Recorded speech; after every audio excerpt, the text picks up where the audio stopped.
Ceritanya? Kelinci, monyet. Coba, Mas gimana ceritanya Mas? Jadi si monyet kan suka ngomong, tahu. Ya. Sangat mudah gitu. Terus suka ngambilin pisang. Ya. Terus pura-puranya teh lapar. Terus? Mau ke depan nggak Mas? Di depan Mas, cerita Mas. Ayo Mas. Ayo. Ayo mas. Ayo. Masih buat teman-teman kita. Saya Mas.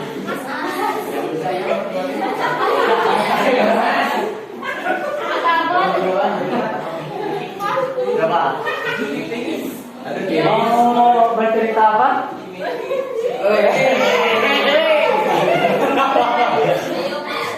Enggak ini. Coba, mau cerita apa? Monyet dan kura-kura.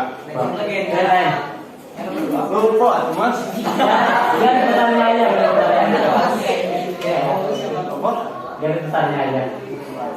Ya si monyetnya suka makan pisang, tapi si monyetnya teh tamak. Ya, terus? Si kura-kuranya teh mau minta teh gak dibagi wae. Terus? Pada suatu saat.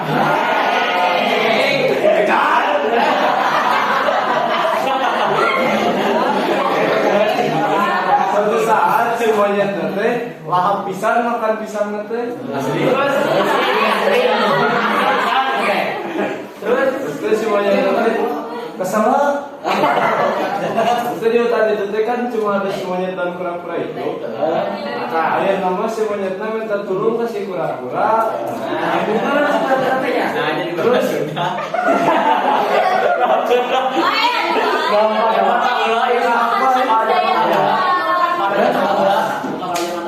Apa? Pada zaman Ya itu, tahu kan? iya, mas sudah ini loh pastinya.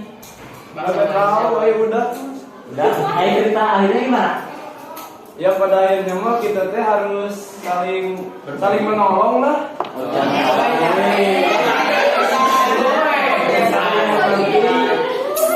Udah mas. Ya? Udah. Siapa apa namanya? Saya lupa. Max. Ada kalian nggak ada yang namanya ke rumah ada? Muhammad Max Syaban.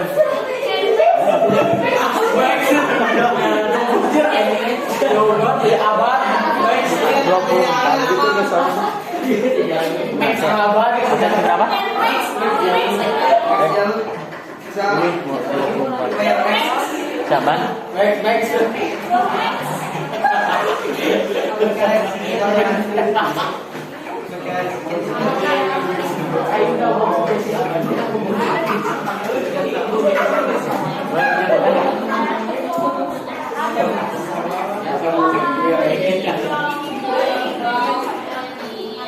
Yang kedua, cerita atau mitos ini banyak berkembang pada masyarakat serta umumnya dianggap menjadi cerita yang faktual atau benar-benar terjadi. Contohnya apa? Biologi dulu. Ya? Situ Bang Kendit. Itu bagian merah. Coba. Apa? Biologi dulu. Coba gimana ceritanya? Tulisan saya nggak tahu ya orang tidak ceritanya gimana. Coba ke depan. Ya. Coba ke depan. Pada zaman dulu,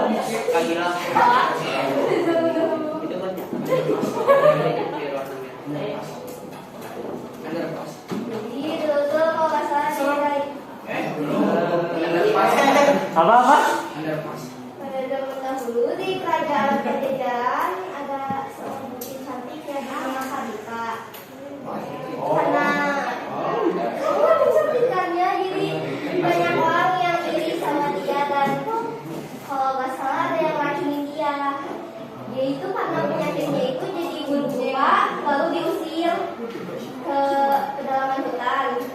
Dan dia itu bersemedi di dalam hutan, tapi saat dia melakukan perjalanan dia ketemu pantai selatan. Nah dia mandi di situ. Terus hilanglah penyakitnya. Nah kalau nggak salah itu ketemu roh gitu ya katanya gitu.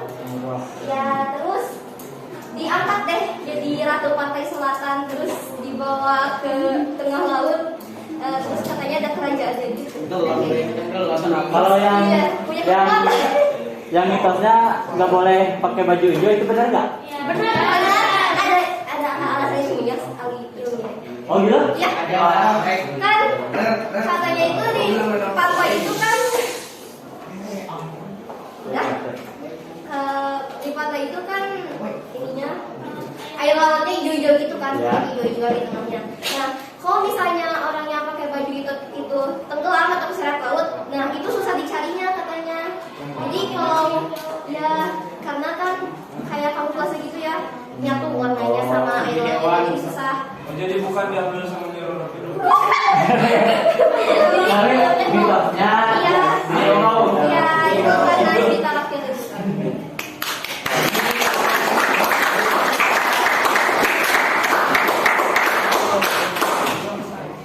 Siapa nama saya lupa?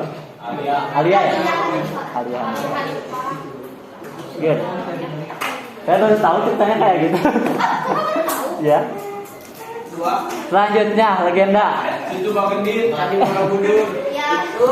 Danau Perahu. Danau Toba. Coba ada yang mau cerita nggak? Mas lagi? Mas. Mau lagi mas? Atau mas nunjuk teman-temannya siapa coba?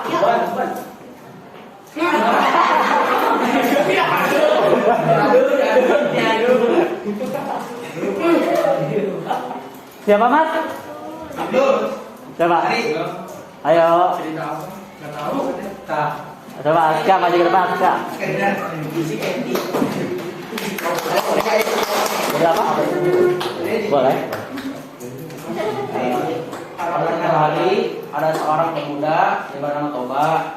Dia bisa memancing, tapi dia memancingnya tidak akan terus.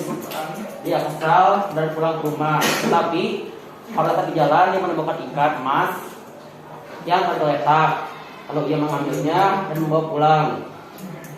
Setelah sampai di rumah, dia ingin memasak ikan tersebut. Tetapi pada saat dia sampai di rumah, dia melihat tidak ada kayu bakar. Dan untuk itu dia menyimpan ikan tersebut di dalam air. Dan menyimpan ikan itu di dalam suatu bak yang berisi air. Lalu Toba pun pergi ke hutan untuk mencari kayu bakar. Tiba-tiba pada saat Toba tidak ada di rumah, ikan itu berubah menjadi perempuan yang sangat cantik. Lalu dia pun pergi ke depan cermin untuk menyisir rambutnya. Beberapa saat kemudian, Toba pun kembali ke rumahnya. Lalu dia alangkah terkejutnya dia karena ikan yang dia tangkap tadi tidak ada, melainkan hanya ada seorang cewek cantik yang ada di rumahnya. Dia sedang mengaca ambil rambutnya dia. Lalu Toba pun menanyakan kepada cewek tersebut, "Hai, kamu itu siapa? Kok kamu juga keluar dari rumahku? Lalu bukan aku tadi itu mana?" Lalu si perempuan itu menjawab pertanyaan Toba. Jawabannya begini,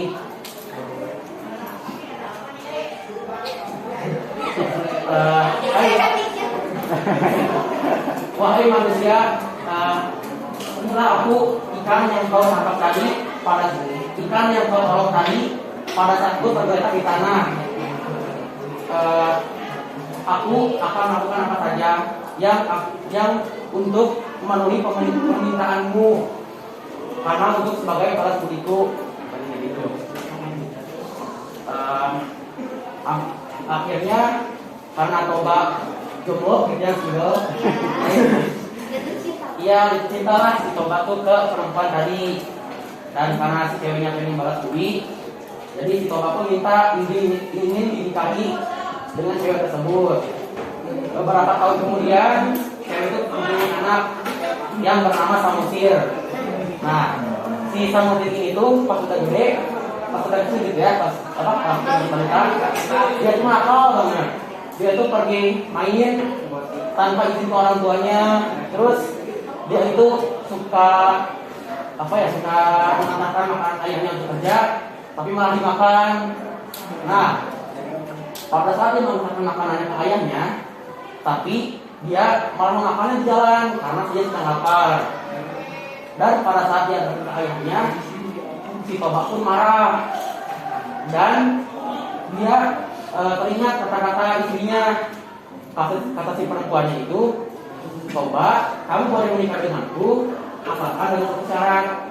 Nanti pada ketika punya anak, kamu tidak boleh membicarakan gitu ya, kalau anak itu adalah anak ikan gitu. Jadi syaratnya itu. Nah, tapi tiba-tiba Toba pun tak sengaja kecepatan yang bilang dia bilang itu kayak dasar kamu anak ikan gitu, nakalnya. Jadi terus si Tamasri pun terkejut karena dia tuh dibilang anak ikan gitu kan sama si ayahnya sendiri. Akhirnya Toba nangis-nangisnya lari ke rumahnya, bilang ke ibunya, ibu sambil nangis ya, ibu kenapa sama si dibilang anak ikan bu sama ayah gitu, apa benar bu? Lalu si perempuan itu terkejut karena identitas anaknya sudah dibongkar oleh ayahnya sendiri. Akhirnya si cewek perempuan itu sedih, nangis gitu. Dan tiba-tiba ada satu bencana besar di daerah tersebut yang mengakibatkan banjir besar. Lalu semua warga itu lari, dan perempuan itu seketika pada saat ada banjir berdua menyedihkan ikan kembali gitu ya ke dasar laut tuh, dasar airnya. Terus sebelum kejadian tersebut si perempuan itu bilang ke anaknya, hei Samosir, kalau kau ingin selamat pergilah ke puncak bukit biar kau selamat gitu. Akhirnya si Samosir pun menuruti kemauan ibunya dan dia lalu beralih ke atas bukit, ke atas gunung. Nah, Toba pun akhirnya dia meminta tolong, tapi karena dia jahat gitu ya, udah bilang ke anaknya itu, dia tenggelam. Dan sekarang daerah tersebut gitu ya dinamai dengan Pulau Toba, dan yang ada di tengah-tengah tersebut itu pulau dinamakan Pulau Samosir. Terima kasih. Assalamualaikum warahmatullahi wabarakatuh.